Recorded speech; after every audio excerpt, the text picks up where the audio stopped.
Welcome to the Gilead Engineering Corridor PSCS EHS induction. So everybody coming to site must have the following as a minimum: the ability to read and communicate through the English language, valid current safe pass card, valid current manual handling cert, valid current CIF C19 induction, and additional training certs then as required for your specific task, including CSCS plant cards for telescopic handler, etc. Scaffolding card if you're working on scaffolding, mobile tower scaffolding card, abrasive wheels training, and any other training related to your task.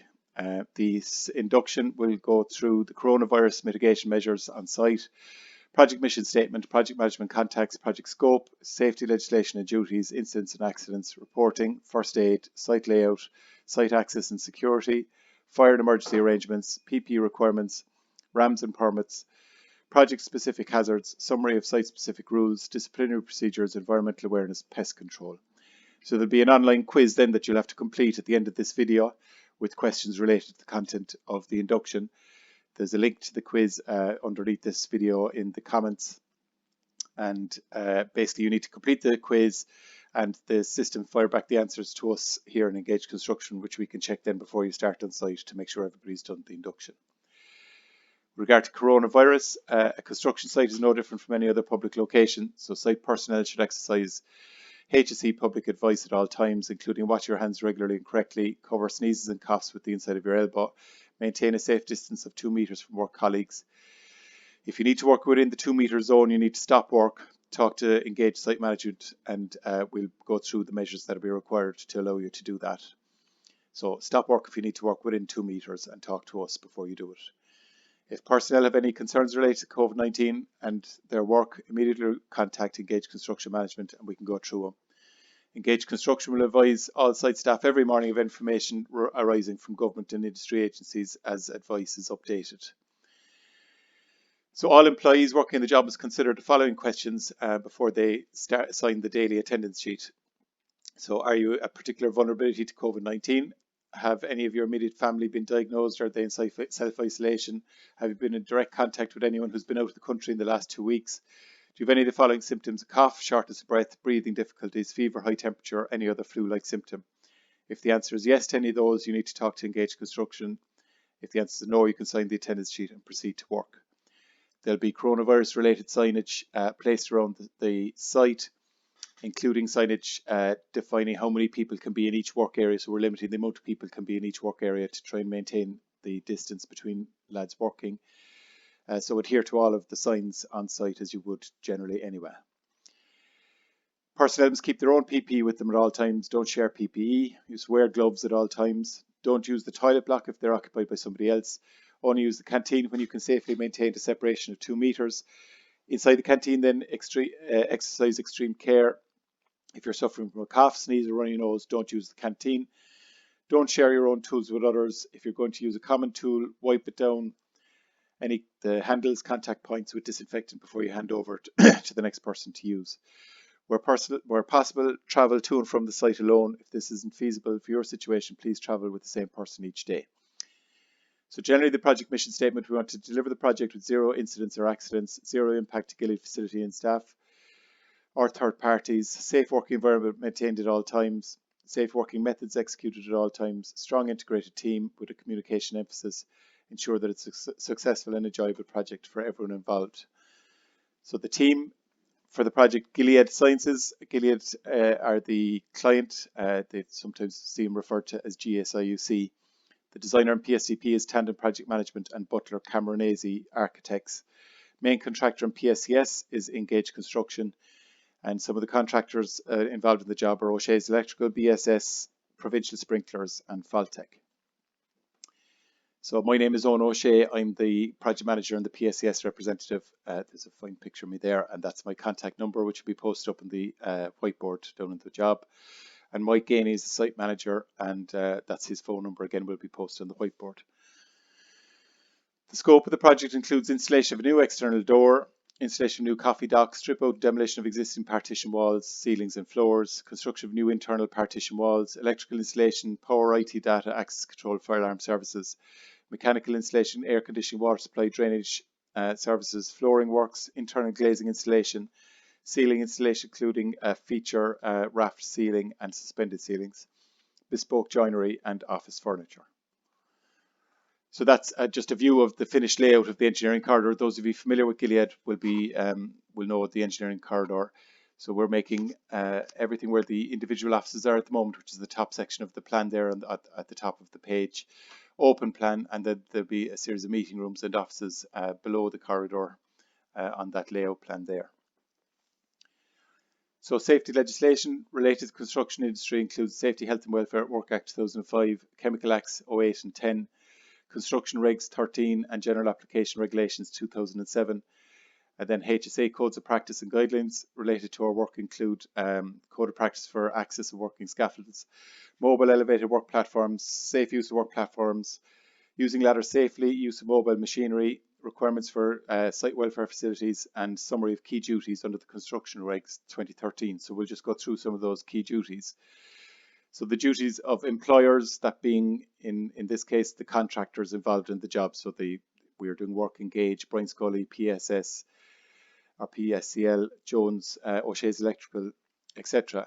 So the employers shall ensure, so far as reasonably practicable, the safety, health and welfare at work of all employees, safe design and maintenance of any place of work without risk to health, safe access and egress to and from any place of work, provision of planned, organised and maintained systems of work, provision of adequate information, instruction, training and supervision, suitable protective clothing or equipment where it's not possible to eliminate a hazard, adequate plans regarding emergencies, prevention of ill health or harm from any article or substance, services of a competent person or adequate welfare facilities.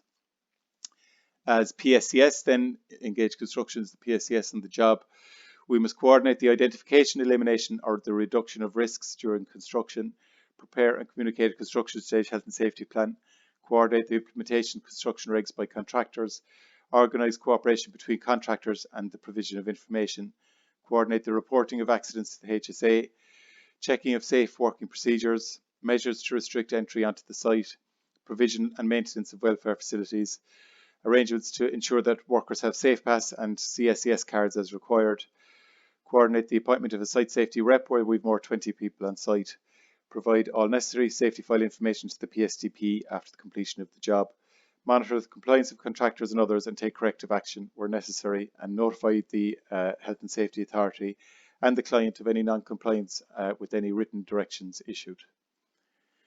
As employees, so all of us engaged on the job, must take reasonable care for our own safety, health and welfare and that of any other person, not to be under the influence of an intoxicant at the place of work, and in that regard to submit to an appropriate test under the supervision of a registered medical practitioner where reasonably required by the employer, to cooperate with the employer and PSCS in relation to health and safety, to attend training in respect to health and safety at work, use protective equipment or clothing in an appropriate manner, not to interfere with, misuse or damage anything provided under the statutory provisions, not to engage in inappropriate behaviour or horseplay, and the last one is the most important, basically to report to the employer or immediate supervisor without delay any defect in plant, equipment, place, systems of work which may endanger safety, health and welfare. So basically if you see anything dangerous or has the potential to cause an incident, you need to report it immediately.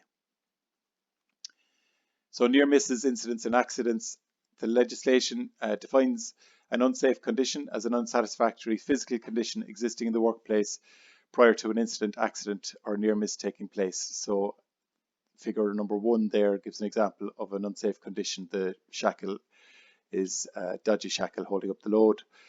Unsafe act is an activity undertaken exposing people to excessive risk. So in our pictures here, number 2 shows the lads walking underneath the dodgy load. Near miss, any event or condition which under different circumstances could have resulted in an incident or accident. So picture 3, the load falls but it misses the boys, so it's a near miss. An incident or an accident, unplanned or undesired action that causes damage to the facility, an accident to any work-related event that gives rise to an injury requiring first aid, medical treatment or ill health, which is the last picture there on the right hand side. So everyone on site must immediately report all hazardous conditions, near misses, incidents and accidents to PSCS. So that is in the first instance Michael Gainey, the site manager. If you require medical treatment, inform your first aider immediately. First aid, so a list of first aiders along with their contact details is displayed at the project whiteboard. First aid box will be available at the project whiteboard and also up in the site office canteen. There are AEDs on site at Gilead for those suffering from heart cardiac arrest, and the closest to our project will be down at the Gilead reception, where Paul, the security man, sits inside the main front door. So site setup. So again, those of you familiar with Gilead will know all of this already, but basically when you come to work, you come through the access gate, security access card check there on the right hand side. Drive your car following the orange arrows along the back road. Then drive through the tarred car park, which is Gilead staff car park, following the signage there, and park your car up in the contractor's car park, which is reverse parking only, which is the stoned car park up in the top left hand side of the image there. Park up your car, walk then through the security hut, and there are swipes to the security hut that you swipe on and off with your access card. We'll talk about that later on. Engage offices, canteens are shown there also. There's a smoking hut, which is shown there in the red box, and the pedestrian route then from the site compound down to the site is shown in the purple line. And the engineering corridor site is shown in the blue box there within the facility. Site access and security. So following this induction, you're entitled to get an access card from Gilead Security. So we'll arrange that once we know you're coming, and that you've told us in advance that you're coming. We'll have organised that you can get an access card from security. It's important that we know in advance because there'll be a delay otherwise trying to get you a card. All visitors must be notified, so that's what I'm saying here, at least one day in advance so that we can organise the card with Gilead Security. Keep your access card with you at all times. They're non-transferable, so you can't give your card to another lad to get around the site. And you must report lost or stolen access cards immediately. So that's a picture of one of the cards there on the right. So this induction allows you to access the Gilead Engineering Corridor project site, the contractor's compound and car park only. So access to other areas generally on site, you have to go through a Gilead EHS induction separate to ours, and we can arrange that if you need to get outside of the confines of our site. But we're hoping that this online induction will clear most people engaged in the project to work on the site. Make sure you adhere to the no entry signs that will be placed around the construction site. So once you have your access card and you follow the instructions there to park your car up in the stone car park, every day you come in through the security hut, which is next to the car park there, and you'll see two little swipes up on the wall. So you see the picture there. There's a core access control reader. So there's one for people coming onto site and there's another one for people leaving site, and they're both marked up on the wall, which is which. So in the morning you swipe your card at that point, sign the site attendance record, and go about your day's work. When you're going home, or if you're leaving site in the middle of the day to get a sandwich or whatever, make sure you swipe out as you're leaving and make sure you swipe back on as you're coming back. So Gilead Security regularly run a report in the middle of the day just to check to see who's swiped on and swiped off, and it is a desperate rigmarole if we find that people aren't swiped onto site or if they've left site and they haven't swiped out correctly. So please make sure that you do it. In the event of an emergency evacuation, you don't need to go find a swipe point to swipe off the system before you evacuate. You just evacuate immediately and proceed to the muster stations. We'll go through that in a later slide. So the fire alarm is tested every Thursday between 12 and 12:30. That's going to go up in the quiz. So Thursday, 12 to 12:30 is the weekly fire alarm. So they sound all the fire alarm sounders across the facility for about 3 or 4 minutes between Thursday, 12 to 12:30. Always evacuate if you hear the alarm outside of this time. So Thursday, 12 to 12:30, you can ignore the fire alarm, but any time outside of this, you need to evacuate if you hear the alarm. Fire extinguishers are located up on the project floor and also the project whiteboard. They'll also be available up in the canteen. Fire extinguishers empty in a short time, so it's dangerous to fight a fire that's spreading. Fire alarm system break glass units are also located up in the engineering corridor if you need to sound an alarm. So if you are fighting a fire and you're using an extinguisher, you follow the PASS acronym. So P is for pulling the pin, A is for aiming the nozzle at the base of the flame, S is squeeze the trigger, and S is also sweep from side to side. But only use a fire extinguisher when you're confident that you can use it safely. There's a clear exit route, so there's a clear way for you to escape. and at no time is there any risk being posed to your health and well-being. So in the event of an emergency evacuation, so they're generally sounded in the event of a fire, large chemical leak or a gas leak, make your job at hand safe and evacuate. Raise the alarm, use the nearest break glass unit if it hasn't already been raised. Keep calm, don't run, don't use the lifts. To avoid smoke and fumes, stoop low or crawl. Evacuate the building via the nearest emergency exit route. And when exiting, close the doors behind you to prevent the spread of fire and smoke.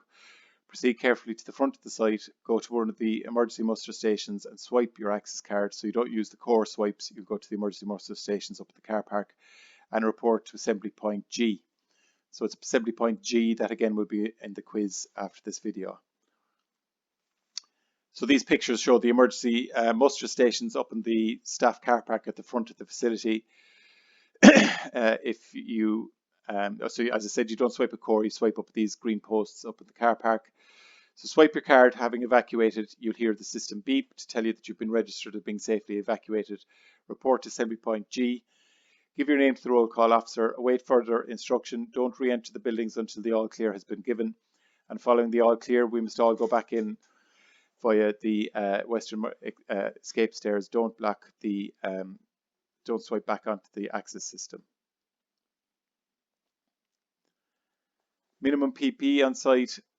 So there'll be PPE line up on site as soon as you cross the PPE. Before that, you must have on you at the bare minimum a hard hat, glasses, gloves, vest, and boots. Additional PPE then will be required per your RAMs, and if there's additional PPE related to COVID-19, we'll go through that with you when you come to us to say that you need to work within the 2-meter exclusion zone. So everything on site is controlled via meta statement risk assessment, we call them RAMs, and permits to work. So engaged constructionists, PSCS, have been assigned responsibility for the safety management of all activities to be undertaken within the PSCS area. So I'll show you the PSCS area there in a sec. Control of these activities will use the Gilead RAMs template and permit to work forms. All works to be undertaken outside of this area.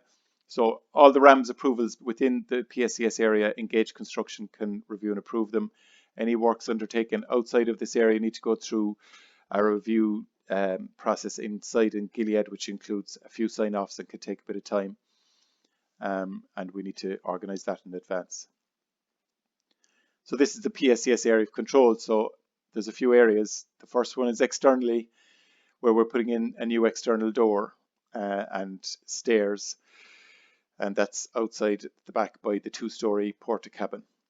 So that will allow us to install the external doorway, modify the existing escape stairs from the 2-story cabin, install a footway, steel access stairs, and there's a works loading bay there as well. Internally then, as you'd expect, the engineering corridor is the PSCS area with 2 exceptions. There's 2 document archive rooms. You see them the left-hand, bottom left-hand, right-hand corners of the space there that we're not doing work in, and we need to maintain access to those by prior appointment with Gilead. We're also putting in a coffee dock area out in the backbone corridor. That's on the left-hand side there of the view, the image there. So as I said, RAMs and permits will be used on site. RAMs for activities working in the PSCS area will be engaged construction review, and they'll take a week. And RAMs outside of the PSCS area will take a couple of weeks to make sure we get the review and approval, and that includes Gilead EHS review. So approved RAMs will demonstrate and record that the contractors consider the following: identification of hazards involved in the work, assessment of the risks involved for those activities, and to determine and implement the controls necessary then to mitigate those risks. All staff engaged in activity must read and understand the contents of their RAMs and adhere to the various control measures described at all times. So we're using, as I said, the Gilead permit to work form, and they're required before you start any work, basically. So under no circumstances any work of any kind to take place without checking the need for a permit. Permits will be only issued when safe procedures have been defined through approval of activity-specific RAMs. Permits will be opened before activity commences and closed following completion of the task each day. So liaise with Mike Gainey on site, and we'll open the permits before you start your work and close them then at the end of each day.